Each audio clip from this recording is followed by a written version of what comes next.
and I'll be teaching you how to ride a snowboard. I've been riding snowboards since I was a wee little lad.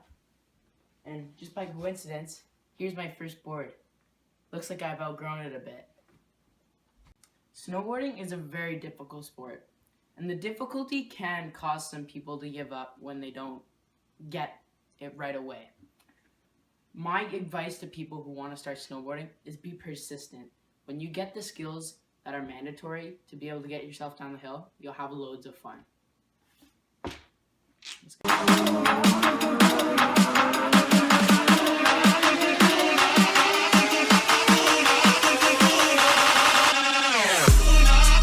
The first thing I'll be teaching you is how to pick a leading foot. So the leading foot is the foot that's going to be going down the mountain when you're going snowboarding. So there's a couple ways of doing this. The first I'll show you, let's say we're moving this way. The first stance would be goofy. So goofy is when you have your right foot leading first, and that's one of the stances. The other stance is called regular or normal or natural, and that's with your left foot leading. The majority of people ride natural, and a very select few ride goofy. One of the ways you could see which leading foot you use the most is a trick called the slide trick.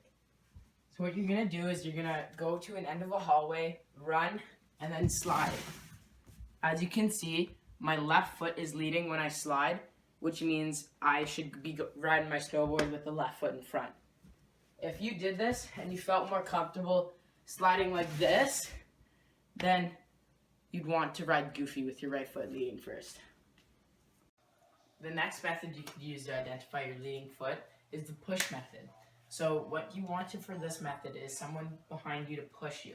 But it's not going to be a really hard push, it's just going to be a light push to knock you off balance a bit. So go ahead. So the little push, whatever way you fall, and when you put your front foot forward, that it identifies your leading foot. So if I was to be pushed and with my right foot forward, that would mean I'd ride with my right foot forward. But when this happens without me exaggerating, I always have my left foot forward. So therefore, my left foot leads. So now that you've figured out your leading foot, you can now get your feet into the bindings. So what you're going to want to do is first place your foot in a binding. Then the second step is you're going to get these like that and this like that. And what you're going to want to do is get the matching strap and put it in. So it should make a nice sound. You could push this down. And then what you're going to want to do next is then for the remaining, tighten it. Now you're going to want to do this with the toe one too, placing the toe one closer to the front of the, like upwards that way, so that it has equal pressure on your foot. And once again, push down and then tighten. And then repeat this with the next foot.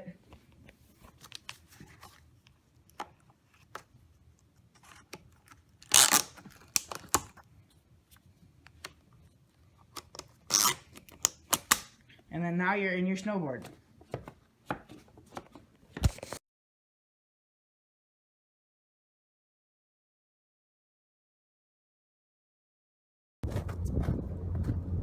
So now that you know how to put your feet in the bindings, you know which foot's leading, you're ready to actually start moving. So when you move in a snowboard on flat ground, you're going to want to put your leading foot in the front binding.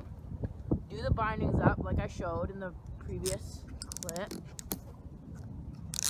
And what you want to do, now that your foot's in the binding, you're attached to the snowboard. Snowboard's part of you now. What you're going to want to do to move is just push with your back foot and slide.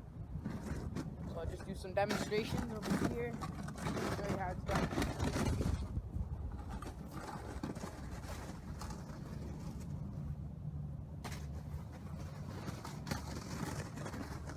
That's all. You could also walk like this. This method is a little bit harder, but it comes in handy. So you'll step, move, step, move, step, move, but this method is a lot easier. So sometimes at this method and way of moving yourself will come in handy is, for example, when you're going onto a ski lift. So, for example, when you go onto a ski lift, you always have to have one foot on your board so the board doesn't come off the ski lift. So what you're gonna wanna do, let's say the ski lift's right there, you're gonna wanna just push yourself onto the ski lift and get on the chair.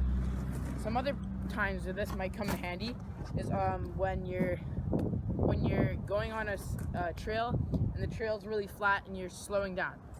Instead of like really hard trying to get yourself there with your two bindings on, you can take off the other binding and then just push yourself.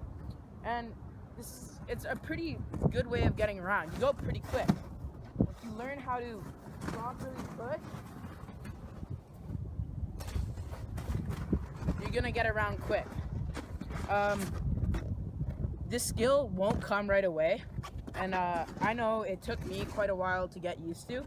It's a pretty awkward movement. You feel really restricted because your foot's stuck there, but if you don't learn it, it's gonna hurt you in the future. So now that you've learned all the basics on how to get in a board, how to pick your leading foot, you can start actually going down a hill. The most crucial and most important skill in snowboarding is how to stop. This technique I'm showing you how to stop today is called a snowplow. So a snowplow is done horizontally to the hill with your face facing downwards to the hill. So what a snowplow is a lean back on the board and you're just using your back edge to slow yourself down. So when you want to practice this, what you want to do is lean forward a bit, let the board go downhill a bit, and then lean back and stop yourself. Continue this for the whole way down the hill, learn the skill, master it, then you can move on to the next step. Good.